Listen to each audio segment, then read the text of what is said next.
자, 시작하겠습니다. 자, 수업하기에 앞서서요, 우리가 여러분들이 이제 그 열기에 이렇게 막 해가지고 질문을 수업 시간에 막 이렇게 하시는데, 이 질문은 앞으로 제가 질문 시간을 드렸을 때 하고 쉬는 시간에 좀 해주시는 게 제가 진도를 뽑는데 조금 도움이 될 것 같습니다. 양해해 주시고요. 그래서 질문은 질문 시간을 따로 드리거나 쉬는 시간에 좀 해주시기 바랍니다. 자, 아까 말씀드린 대로 시간 이어서요, 주택 임대차 보호법, 상가건물 임대차 보호법을 하도록 하겠습니다. 여러분들 교재 가지고 계신 거 109페이지 임차권 이렇게 나와 있죠? 임차권 109페이지. 지금부터 이제 하는 내용은 그 109페이지 이후의 내용들을 이제 얘기를 하겠습니다.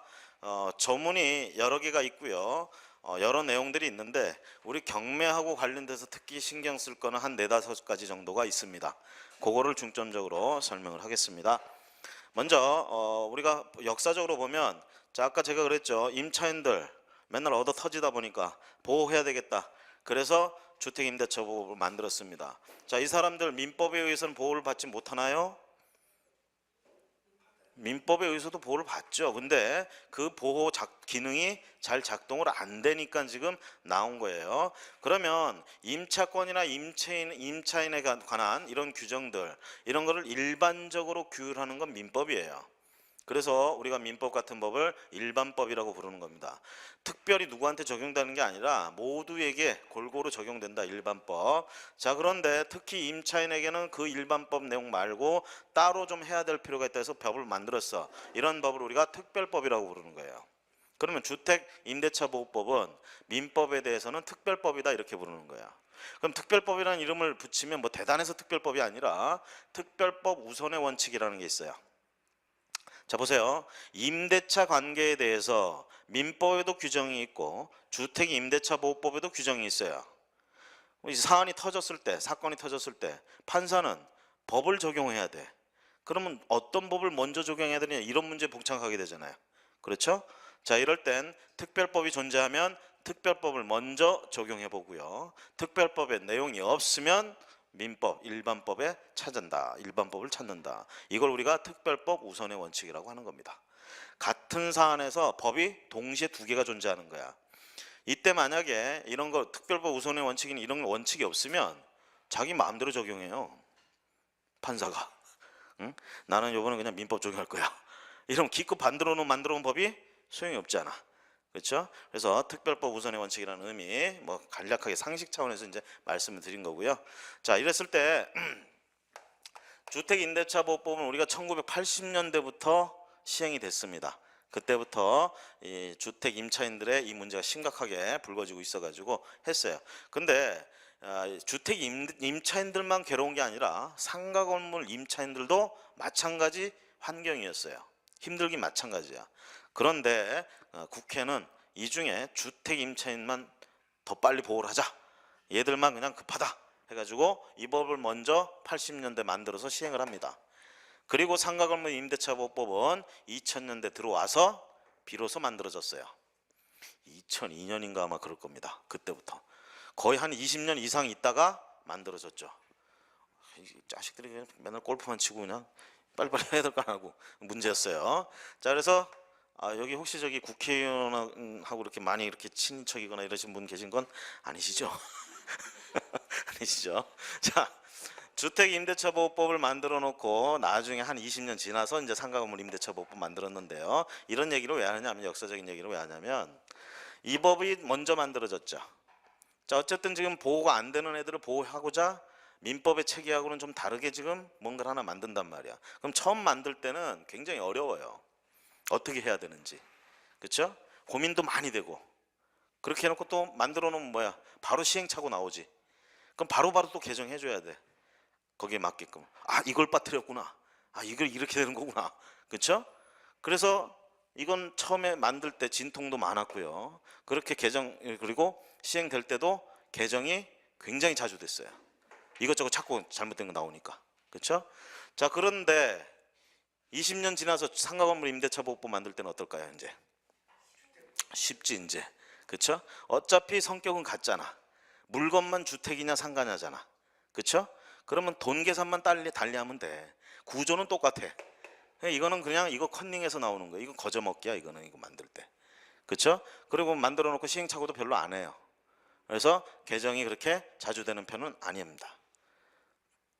자, 이렇게 됐다라는 거. 그러면 주로 요걸 가지고 제가 설명을 하면 요거는 몇 가지만 이렇게 용어만 조금 다른 게 있어. 그렇게 하면 되겠죠. 여기서는 확정일자로 하는 건 여기서는 사업자 등록이라고 얘기해요. 아시겠죠? 그런 것만 좀 다른 거야. 사업자 등록에다 확정일자 받는다. 여긴 동사무소에서 받고 여긴 세무서에서 받는다. 뭐 이런 식으로. 이런 것만 좀 차이가 있는 거야. 그래서 요걸 위주로 설명을 하겠습니다. 자, 먼저 첫 번째, 이 법은 대상이 뭐냐 이거야. 대상. 물건, 어떤 물건에 적용되느냐, 누구에게 적용되느냐 이 얘기야. 누구에게? 이 법은. 자, 이름이 뭐예요? 주택 임대차 보호법이에요. 그러면 물건은 뭐겠어? 대상 물건은 주택이죠. 여기서 이제 주택이라고 했을 때 이제 조심하실 게, 이 주택이, 우리는 건축물 그러면요 되게 건축물 대장이 존재합니다. 무허가 건축물이 아닌 한. 그래서 건축물 대장에는, 건축물은 우리나라에서 28가지 용도로 건축법상 이렇게 돼 있어요. 그렇죠? 그럼 거기에 이제 단독주택, 뭐 공동주택 이런 게 있단 말이에요. 그러면 건축물 대장에 이런 용도가 나오는데, 이렇게 주택으로 나와야만 이 법에 의해서 보호를 받느냐 이 얘기죠. 그건 아닙니다. 실제로 주거용으로 쓰고 있느냐가 중요해요. 공부상엔 뭐로 나오느냐가 중요하지 않습니다.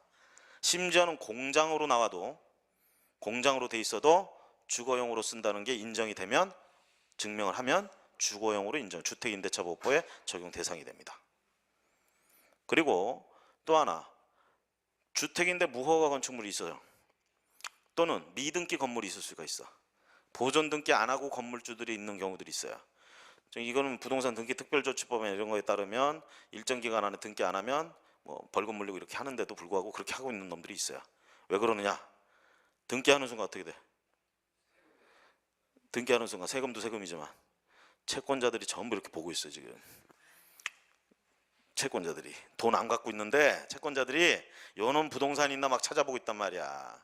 그럼 보존 등기 하는 순간 어떻게 되겠어? 바로 경매 들어가죠. 그래서 채무자들 중에도 악덕 채무자들이 있어요. 그래서 이런 거 안 하고 있는. 자, 어쨌든 간에 미등기 건물이 있을 수 있고요, 무허가 건물이 있을 수 있어. 건축법상 건축물은 일단 기본적으로 허가를 받고 해야 돼요. 주택을 짓는 것도 마찬가지고. 그런데 이런 걸 안 하고 하면 무허가 건물이 되는 거예요.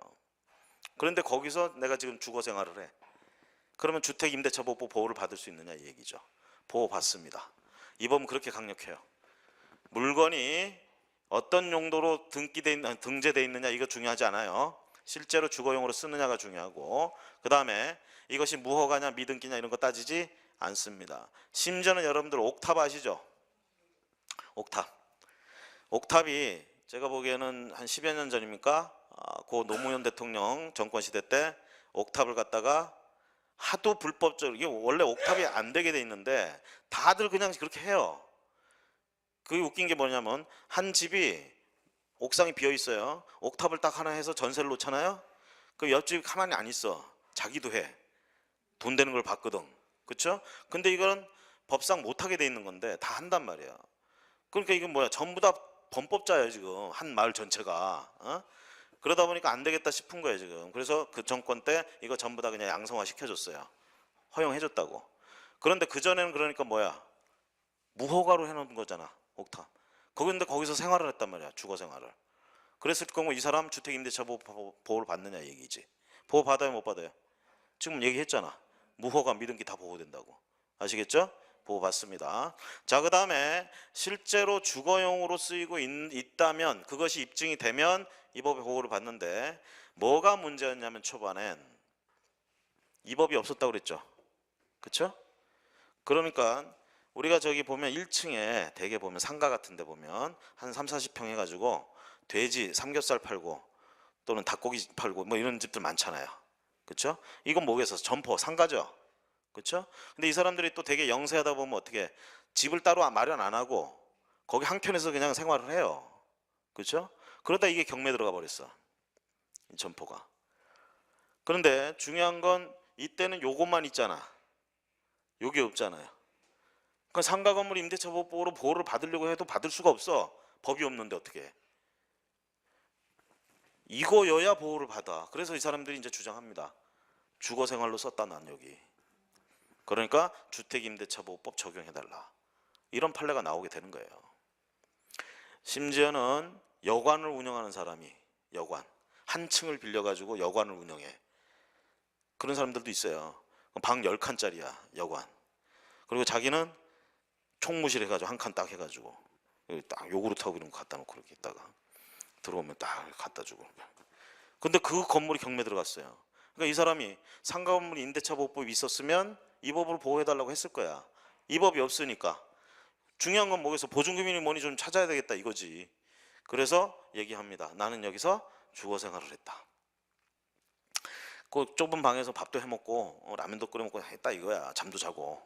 그러니까 전체를 주택임대차 보호법을 적용해달라. 이런 판례들. 이거 안 해줬어요 이거.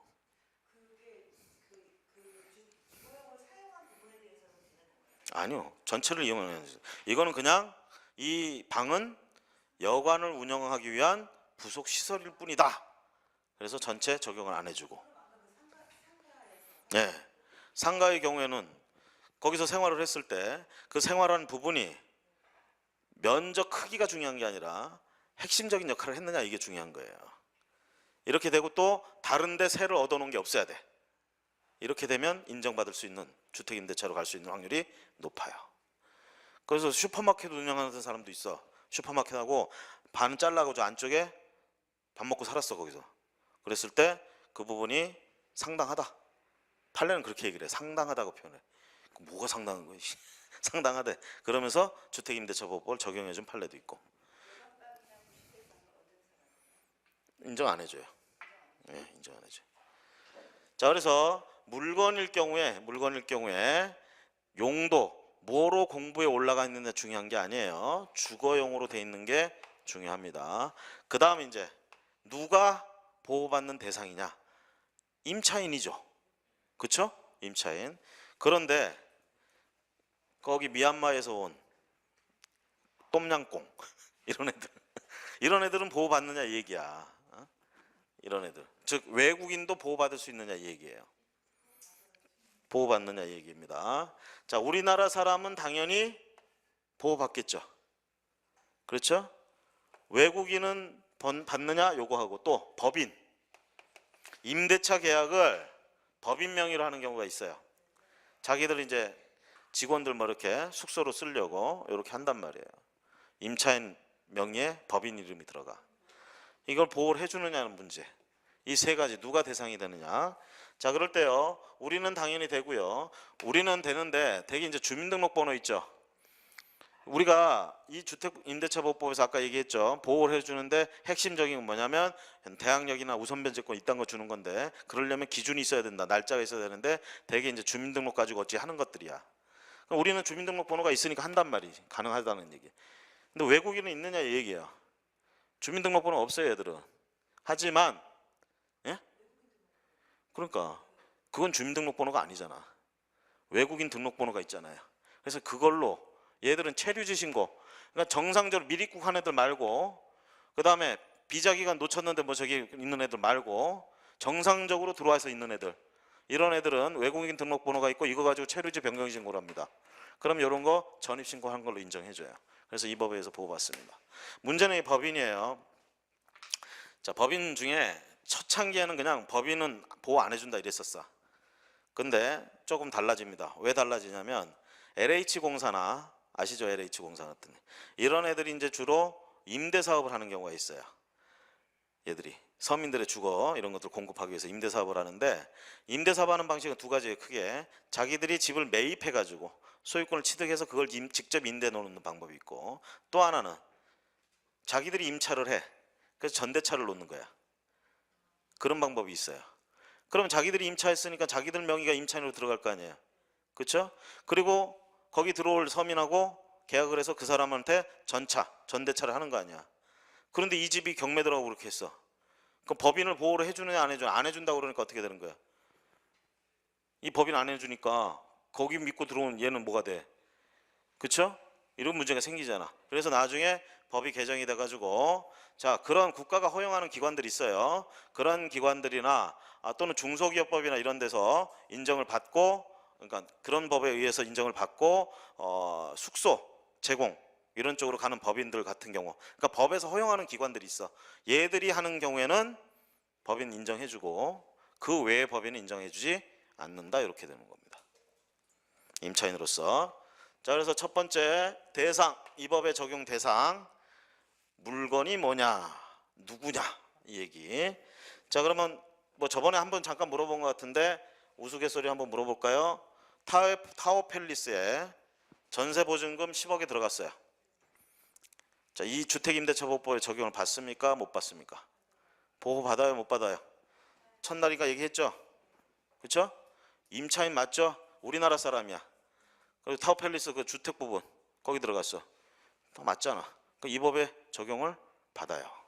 아시겠죠? 자, 그다음에 이제 두 번째 여기서부터 이제 핵심적인 내용, 중요한 내용. 자, 아까 뭐라 그랬어? 임차인들 뭐가 없어가지고 당한다 그랬어요? 대항력이 없어서 당하고 우선 변제권이 없어서 배당도 못 받고 그렇죠? 그래서 일단 줄 게 뭐야? 대항력을 줘야겠지. 이게 기초야. 먼저 줘야 돼. 대항력을 주려면 그냥 줄 게 이건 아니죠. 너도 그냥 너도 주고 이거 아니에요. 주려면 뭐야? 기준이 있어야 되겠죠. 뭔가 하면 줄게. 하늘은 스스로 돕는 자를 돕는다. 너도 좀 뭘 해라. 그러면 도와줄게. 근데 그걸 좀 해라를 등기 해라 그러면 욕해버리죠. 안 되죠. 그래서 등기 말고 혼자서 할 수 있는 거 임차인 스스로 할 수 있는 게 뭔가 이거 찾아봤더니 전입신고예요. 전입신고. 이거는 누가 안 도와줘도 누구 서류도 필요 없어.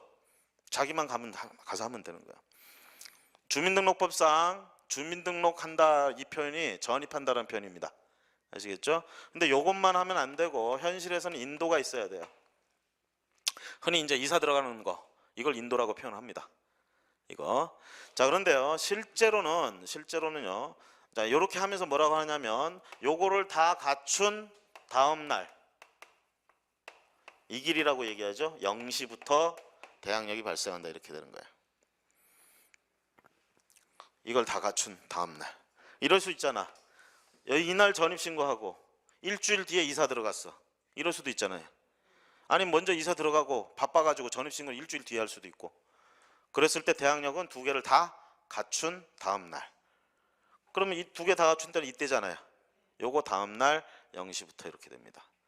근데 실제 우리가 경매 이렇게 보면 이 날짜는 거의 무시해요. 거의. 왜냐하면 이 날짜는 날짜가 있어도 믿을 수가 없어요. 이거 되게. 그래서 되게 이 날짜를 봅니다. 우리가 전입일. 아시겠죠? 전입일. 여기서 다음날 0시라고 그랬어요. 다음날 0시. 자, 오늘 전입할 수 있나요? 못하죠. 일요일이잖아. 그렇죠? 자, 평일날 전입인데 자, 월요일날 전입을 했어. 이사도 이제 들어갔다고 합시다. 그러면 화요일날 0시. 이때부터 대항력이 발생했다 이렇게 얘기합니다. 여기서 조심할 건 대항력이 발생했다라는 말하고 경매에서 대항력이 있다는 말하고는 달라요. 일단은 이 요건을 갖추면 대항력이 발생합니다. 그런데 이 임차인이 경매에서 대항력이 있는지 없는지는 다시 판단해 봐야 돼요. 그때 판단 기준이 뭐다? 말소 기준 등기다. 요거보다 먼저 이걸 갖췄으면 경매에서 대항력이 있는 거고 요거보다 늦게 갖췄으면 경매에서 대항력이 없는 거고. 자, 그럼 여기 이제 실례를 한번 볼까요? 자, 등기 얘기를 좀 먼저 했어야 되는데 안 했는데 나중에 하기로 하고. 자, 예를 들면 등기가 효력을 발생하는 날짜를 우리가 한번 생각해 봅시다. 등기 이제 우리 공시하잖아요. 물권. 그러면 언제부터 효력이 발생하느냐 이 얘기입니다. 예를 들면 저당권 등기를 월요일 날 했어. 신청했어요. 그럼 접수 이제 그날 됐겠죠. 그리고 등기관이 그 다음 날 기재를 했어. 등기부에. 그러면 월요일 날부터 효력이 발생해요? 화요일 날부터 효력이 발생해요? 저당권은 접수한 때부터 효력 발생합니다. 우리가 이렇게 얘기를 해요. 등기부에 기재되는 것을 조건으로 접수한 때부터 효력이 발생한다. 뭐는? 등기는. 등기의 효력은. 아시겠죠? 자, 그래서요 우리가 접수된 때, 그러니까 그날부터 효력이 발생한다 이렇게 생각하시면 돼. 자, 그래서 예를 들어서 내일이 며칠, 아니 월요일이 내일이죠? 며칠 3월 7일. 자, 3월 7일 날 저당권 등기 들어갔어요. 접수됐어. 아침 일찍 했으면 재수가 좋으면 그날 오후 5시나 6시쯤에 기록될 수도 있겠지. 그렇죠? 근데 얘들 업무상 보면 이거 딱 되면 온라인상에 이게 뜹니다. 신청해 보면 등기 중이라고. 한 일주일 가요 이거. 하루에 그 다음날 다 맞췄어도 일주일 간다고. 자, 어쨌든 저당권 등기는 나중에 됐다 하더라도 접수는 여기서 됐어. 그럼 등기되면 효력은 여기서부터 발생하는 거죠. 그렇죠? 몇 시부터? 몇 시부터? 접수한 때부터. 그렇죠? 몇 시인지 모르지 이제. 접수는 몇 시에 할지 모르지. 그렇죠?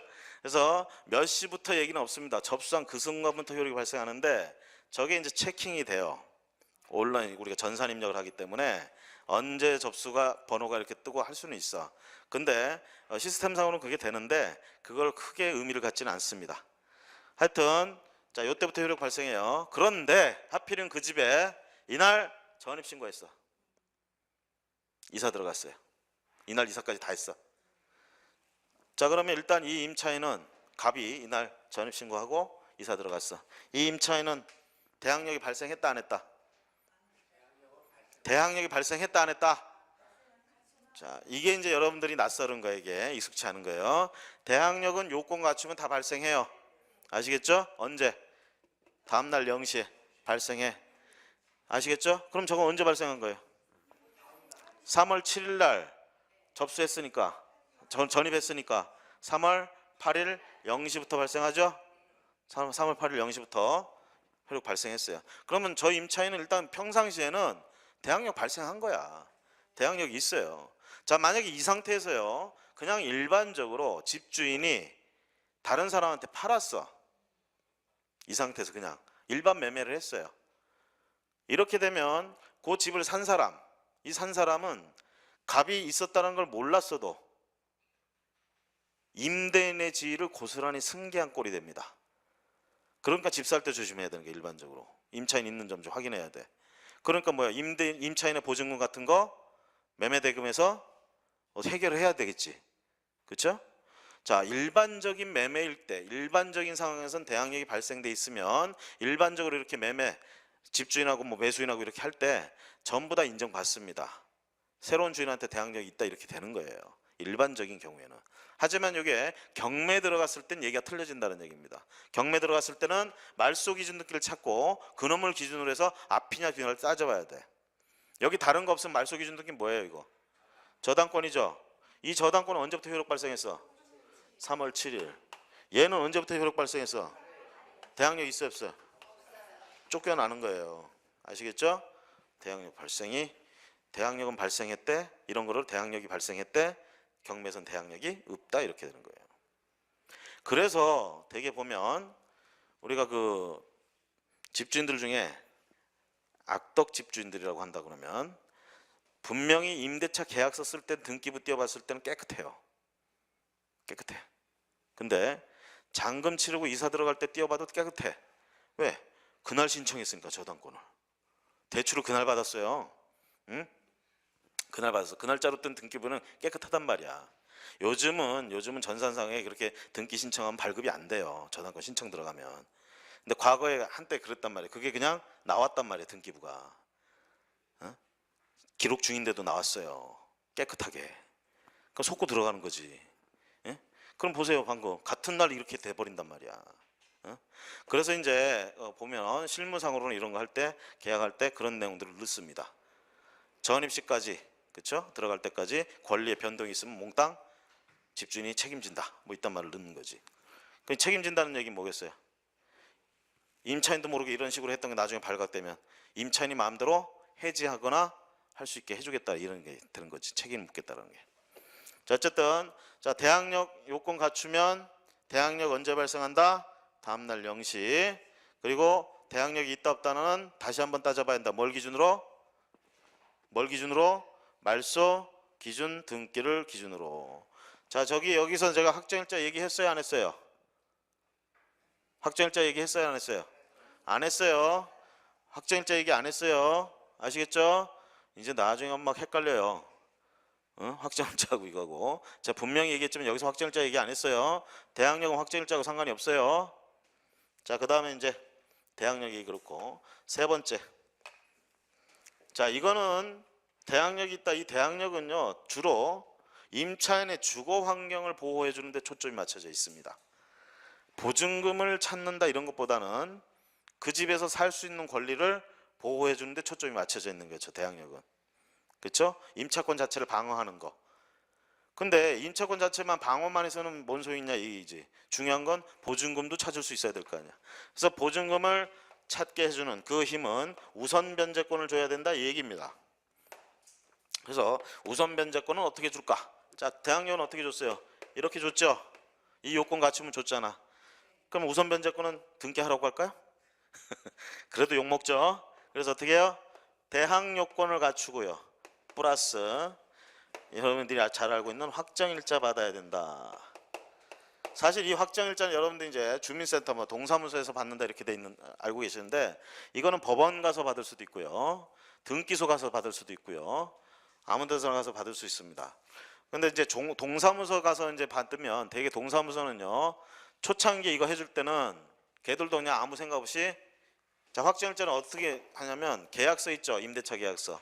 이걸 들고 가면 임대차 계약서에다가 아까 잠깐 얘기했듯이 확정일자 인을 꼭 찍어요.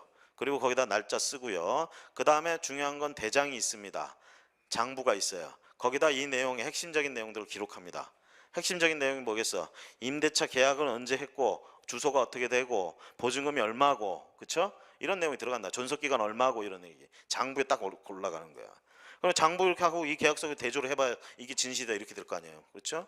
자, 이렇게 해주는데 확정일자 받는다는 그렇게 하는데 과거에는 초창기에는 동사무소도 임대차 계약서만 들고 오면 그냥 다 찍어줬어. 장부에다 쓰고. 그렇죠? 그러다 보니까 이게 너무 남발돼 가지고 나중에 문제가 되더라는 거지. 그래서 동사무소는요. 전입 신고 안 하면 안 해줘요. 보통. 요즘. 한데 등기소하고 법원은요. 그런 거 없어요. 그냥 들고 가면 그냥 해줘요. 그냥 해줘. 그러니까 굳이 하고 싶으면 어디 가서 하면 돼? 등기소나 가서 하면 되는데 사실 이게 쓸모가 없습니다. 왜? 확정일자는요. 확정일자만 받아가지고는 아무런 효력이 없어요. 보통 계약서 쓰면 계약서 존재하죠. 그때부터 받을 수 있는 게 확정일자야. 근데 보시면 확정일자하고 이게 갖춰져야 돼. 이게 다 갖춰진 때 뭐가 발생한다? 우선 변제권이 발생한다. 여기서는 이길 얘기를 안 합니다. 그런데 얘 때문에 이길 영시 얘기가 나오게 돼요. 얘는 다음날 영시 얘기를 안 해. 근데 얘 때문에 다음날 영시가 된다고. 자, 예를 들어서요. 3월 7일 날. 자, 3월 7일 날 대항 요건을 갖췄어. 뭐였다는 얘기야? 전입신고하고 이사 들어갔죠? 그 다음에 계약서 들고 3월 9일 날 가서 확정일자 받았어요. 3월 9일 날 확정일자. 자, 그러면 대항력 언제 발생했어요? 대항력 언제 발생했어? 대항력 언제 발생했어요? 3월 8일 0시. 우선 변제권 언제 발생했어요? 자, 확정일자는 다음날이라는 얘기 안 한다고 그랬죠? 그러니까 이날 그냥 발생한 거예요. 우선 변제권. 이게 갖춰져 있는 상태에서. 그래서 이렇게 생각하시면 됩니다. 확정일자는 확정일자만으로는 아무런 효력이 없지만 대항력이 발생돼 있는 상태에서 확정일자는 우선 변제권이 발생한다.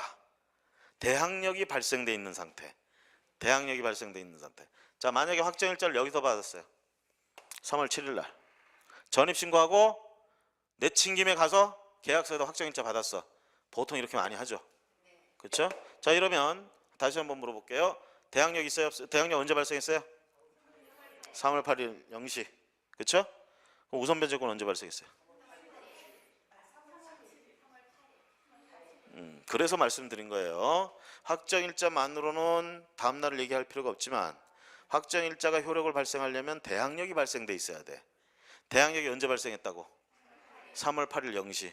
그러니까 비로소 확정일자도 그때부터 효력을 받는 거예요. 그래서 우선 변제권이 3월 8일 0시부터 생긴다 이렇게 되는 겁니다. 아시겠죠? 이거보다 쉽게 가르치는 사람 없어요. 아시겠죠? 제가 단연간 이거 강의하면서 단연간 설명을 해보니까 이게 제일 잘 먹혀. 이게 나름대로 참 열심히 개발한 거예요. 글씨는 잘 안 되더라고. 글씨는. 자, 그러면 이거 한번 해볼까요? 자, 여기 확정일자 받았어요. 계약서 쓴 김에 확정일자 받았어요. 아직 안 들어갔는데 여기 저당권 등기됐어요. 그리고 이사 들어가서 여기서 전입신고했어요. 예를 들어서 확정일자 받은 건 3월 7일이고요. 3월 7일. 저당권 등기된 거는 뭐 4월 1일, 2일. 그 다음에 전입신고한 거는 뭐 4월 15일. 이거 전부 다 평일이라고 합시다. 평일. 자, 이렇게 되면 자, 평상시에 한번 물어볼게요. 저 임차에는 대항력이 발생했습니까? 안 했습니까? 발생했죠? 저런 상태에서 뭐 집주인이 바뀐다, 새로운 주인이 있다 그러면 얼마든지 내가 임차인이요 라고 얘기할 수가 있다라는 얘기입니다.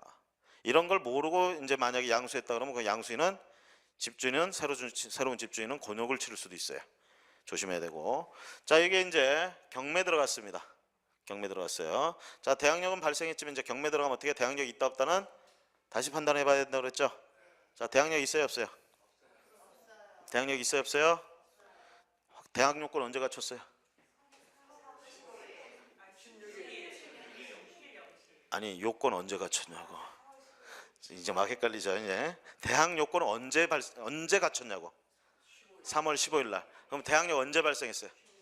16일 0시. 자, 저당권 말소 기준 등기는 언제부터 효력이 발생했어요? 4월 2일. 몇 시인지는 몰라도. 아시겠죠? 이날 중에 발생했단 말이야. 한참 뒤졌죠? 그럼 이건 경매 들어가면 대항력이 없어요. 이거 낙찰되면 집주인이 나가라고 하면 나가야 돼요. 비워줘야 돼. 대항력이 없다는 의미. 자, 그런데 배당 요구를 했다. 이 임차인 배당 요구한다. 우선 변제권이 있다 없다? 우선 변제권이 있다 없다? 어? 자, 여기서는 우선 변제권이 있어요 없어요? 여기서는 우선 변제권이 있어요 없어요? 우선 변제권이 있어요 없어요? 4월 16일 0시 우선 변제권 있어요 없어요? 있죠?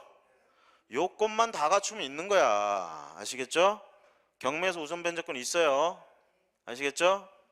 자, 4월 16일부터 있다 이렇게 되는 거야. 왜? 확정일자가 우선 변제권이라는 힘을 발휘하려면 대항력이 발생돼 있어야 된다고 그랬잖아. 대항력이 언제 발생했어요? 4월 16일 0시. 그러니까 우선 변제권도 어쩔 수 없어. 4월 16일 0시부터 발생할 수밖에 없는 거야. 확정일자가 그때부터 효력을 발휘할 수밖에 없어요.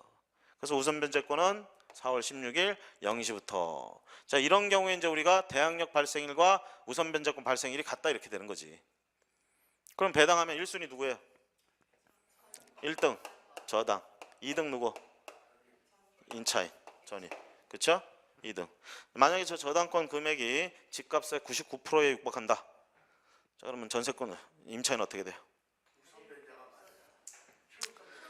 자, 예를 들어서 낙찰 대금이 3억인데 저당 금액이 3억이에요. 임차인은 보증금 2억이야. 자, 3억, 2억, 아니 3억 나가고 우선 변제권자죠? 저당권자. 낙찰 대금이 3억이야 지금. 근데 저당권자가 3억이란 말이야. 자기가 만족해야죠. 다 가져가잖아. 남은 거 있어 없어? 없죠. 2순위 서서 얘 우선 변제권자예요 아니에요? 우선 변제권자예요 아니에요? 이거 발생했잖아요 지금. 그쵸? 그런데 뭐야? 한 푼도 없잖아. 받을 돈이 없죠? 그쵸? 자, 이 임차인 대항력 있다고 그랬어요 없다고 그랬어요? 에? 경매에서 대항력 있다고 그랬어요 없다고 그랬어요? 말소 기준 뒤에 있잖아. 대항력 없죠? 자, 이 임차는요 계약은 이렇게 했지만 이 경매 들어가면 대항력이 없고요 우선 변제권 없기 때문에 우선 변제권이 있지만 2등으로 서는 바람에 이거 조심하세요. 이건 우선 변제권 없는 게 아닙니다. 있는 거예요. 있는데 2등으로 섰을 뿐이에요. 한 푼도 못 건진 거지 그래가지고. 그리고 배당을 한 푼도 못 받고 우선 변제권이 있음에도 불구하고 한 푼도 못 받고 대항력이 없어서 집은 쫓겨나고 이런 경우가 나오게 되는 거예요. 그 얘기는 이제 조금 이따 할 거고요. 예. 지금 요거 두 개만 놓고 보면 이런 상황이다라는 얘기예요. 두 개만 놓고 보면. 자, 그래서 결론적으로 방금 말씀드린 것처럼 보호를 해주려고 막 이런 걸 줬는데 이렇게 돼가지고 재수없게 당하는 사람들이 나온단 말이지. 그렇죠? 그래서 이걸 또 어떻게 보호를 해줘야겠다 이 얘기야. 이걸 보호를 해주는데 모든 임차인들을 다 저렇게 됐다고 해서 다 보호해 줄 수는 없고, 그렇죠? 일부만 보호를 해주자. 그 중에 특히 없이 사는 사람들, 즉 어떤 사람들을 없이 사는 사람으로 봤냐면 국가는 보증금이 적은 사람들, 보증금이 많은 사람들은요 저렇게 한 푼도 못 받고 쫓겨나도 다시 재생 능력이 되나 봐. 국가는 그렇게 판단했나 봐. 한 보증금에 한 10억 있는 애들이 10억 다 날려도 얘들은 금방 일어선다고 생각을 했나 봐. 그래서 얘들은 제끼고 보증금이 예를 들어서 1,000만 원, 2,000만 원 이런 애들은 이거 날리면 다시 1,000만 원, 2,000만 원 만들려면 죽을 돈을 써야 돼. 응? 힘들다 이렇게 본 거예요. 그래서 뭐라고 그러냐? 소액 임차인이라는 개념이 나옵니다. 보증금이 소액인 사람은 뭔가 특별한 대책을 강구해야 되겠다. 요리조리 지금 법망을 피해서 어떻게 한 거예요 지금? 요리조리 법망을 피해서 보호를 못 받고 있는 거예요 지금. 이러기도 힘들어. 근데 이런 경우가 많이 나와요. 이런 경우가. 자, 그래서요 이런 걸 좀 보호를 하는데, 보호를 해주는데 결과적으로 뭡니까? 요 두 개는요 시간 순서에 의해서 채권이 가지고 있지 못했던 것들을 시간 순서에 의해서 물권처럼 해주는 거였잖아. 그렇게 보호해 주자는 거야 이게. 근데 지금 그렇게 했더니 이렇게 빠져나가가지고 망가진 애가 나오더라는 거야. 그러니까 시간 순서로 해서는 안 되겠네 얘는. 그렇죠? 특단의 대책. 얘는 시간 순서로 해서는 안 돼. 그러니까 어떻게? 시간 순서 무시하고 보호를 해줘야겠다 이게 나온 거야. 다른 거 사는 거 뭐 이런 건 대항력 이런 건 둘째치고 보증금 금액 돈을 좀 보호해주자 얘기야. 돈 중에 소액 임차인 같은 경우에는 특단의 대책으로서 뭔가를 해주자. 시간 순서에 상관없이 해주자. 그래서 최우선 이렇게 나온 거예요. 최우선 변제권. 자, 요거는 요건이요. 최우선 변제권 요건이요. 대항력권 갖춰야 돼요. 플러스 보증금이 소액이어야 돼요. 요 두 가지를 갖춰야 됩니다. 제가 여기서 확정일자 얘기했어요 안 했어요? 안 했죠? 확정일자하고는 상관이 없습니다. 자, 최우선 변제권은요 확정일자를 받든 안 받든 중요하지 않습니다. 확정일자 있는 계약서가 필요 없어요. 쉽게 얘기하면 요것만 갖추면 돼. 전입신고 인도 요거하고 소액, 보증금이 소액. 자, 여기서 이제 굉장히 많은 문제점이 나옵니다. 자, 문제는 뭐냐면 방금 얘기한 것처럼 보증금이 소액인 사람들, 그러면서 저렇게 재수가 없어가지고 법에서 하라는 거 다 했어. 나름 본인도 했죠. 그 스스로 할 수 있는 거 다 했어요. 법이 하라는 거 했는데도 저렇게 망가진단 말이야. 그러니까 이런 애들 중에 보증금이 소액인 애들은 좀 보호를 해야 되겠다 해서 나온 게 요거란 말이지. 자, 분명히 이거는 공익적 차원에서 만들어 놓은 장치예요. 근데 이거를 누군가가 사리사욕으로 이용합니다. 이런 거 누가 이용하겠어요? 집주인들이 이용합니다. 자, 저거 시간 순서에 상관없이 어떻게 돼요? 최우선 변제라는 게 뭐라겠어? 시간 순서에 무조건. 자, 보증금이 소액인 임차인은 하나 더 얘기하면 보증금이 소액인 임차인은 그 보증금 전액은 다가 아니라더라도 일부를 시간 순서에 상관없이 제일 먼저 해준다. 이게 최우선이에요. 그러니까 자, 집주인들 같으면 이게 낙찰이 돼. 경매 낙찰이 돼. 법의 조문은 그렇게 돼 있습니다. 낙찰 대금이 남으면 소유자가 가져가게 돼 있어요. 집주인이. 근데 99%는 남질 않아요. 그러니까 집주인 입장에서는 한 푼도 못 건져. 그런데 이 집주인들이 대개 이제 자기 집 담보로 돈을 빌렸단 말이야. 그런데 억울해. 쓸 만큼 써놓고 이 뭐 막상 경매 들어가면 억울해. 그래서 뭐라도 좀 건지려고 한단 말이지. 건지는 방법 중에 뭐가 있나 봤더니 이런 게 있네. 그쵸? 이게 만약에요 확정일자 있는 계약서가 필요하다 그러면 이거 아마 손대기 힘들었을 거예요. 확정일자 있는 계약서가 필요 없으니까 어떻게 돼? 그냥 가라로 만드는 거예요 계약서를. 계약서를. 자, 그나마 그거를 갖다가 막아보려고 법에서 뭐라고 하느냐, 대항 요건을 언제까지 맞춰야 되냐면 경매 등기 나기 전까지 맞춰야 돼요. 경매 등기 나기 난 다음에 전입하고 이러면 안 돼. 그러니까 집주인이 이런 걸 아니까 어떻게 돼요? 경매 등기 나기 전에 자기 집에 경매 등기 날 거라는 걸 제일 먼저 아는 사람 누구겠어요? 채무자, 집주인. 자기가 돈을 안 갖고 있잖아. 그죠? 경매 등기 날 거는 제일 먼저 알아, 지가. 그러니까 어떻게? 경매 등기 나기 전부터 계약서를 지가 혼자 다 쓰는 거야, 지금. 그치? 써가지고 어떻게? 전입신고를 해버리는 거예요. 전입신고를 해버려. 그럼 어떻게 돼요? 경매 등기 나기 전에 이거 갖추면 최우선 변제권자가 된다는 얘기야. 대신 그때 조심할 게 보증금이 소액으로 적어야 돼, 계약서에. 이걸 멍청하게 한 3억, 4억 이렇게 쓰면 하나만 한 짓이죠. 가끔가다 그런 사람이 나와요. 가끔가다. 보면 나름 딱 보여. 이게 딱 보인다고. 보면 냄새가 딱 나요. 응? 특히 다가구 주택 같은 경우 있죠. 갑자기 임차인이 늘어나. 응? 갑자기 늘어나는데 냄새가 나죠. 근데 이거를 멍청하게 잘못 써가지고 소액 임차인, 소액 보증금을 넘겨서 썼어. 그럼 보고 있으면 가관도 아닙니다. 응? 하려면 제대로 하든가. 그렇죠? 근데 이거는 조심하셔야 될 게요. 이런 사람들이 나온단 말이에요. 이렇게 하는 사람들이.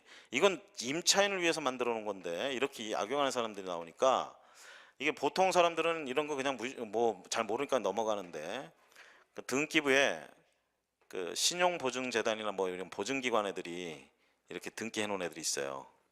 얘들은 집주인이 이런 거 하면요 끝까지 추적합니다. 그래가지고 탐문까지 해가면서 증거까지 다 찾아내요, 애들은. 그래가지고 법원에다가 얘 이거 배당해 준 거 취소하라고 그러고요. 형사 책임까지 물어요. 사기죄. 공문서, 그러니까 사문서 위조부터 해가지고 다 걸어. 그걸 미리 또 집주인한테 보내요. 우리 당신 말이야 이거 지금 가짜인지 아닌지 우리가 밝히려고 그러는데 만약에 가짜로 밝혀지면 민형사상의 책임을 모두 다 묻겠다고 딱 보내요. 그러면 내용증 딱 오잖아요. 그럼 보통의 사람들은 아이쿠야 죄송합니다 그러고 전부 철회를 해. 이제 강신장 가진 사람들만 끝까지 가는 거야.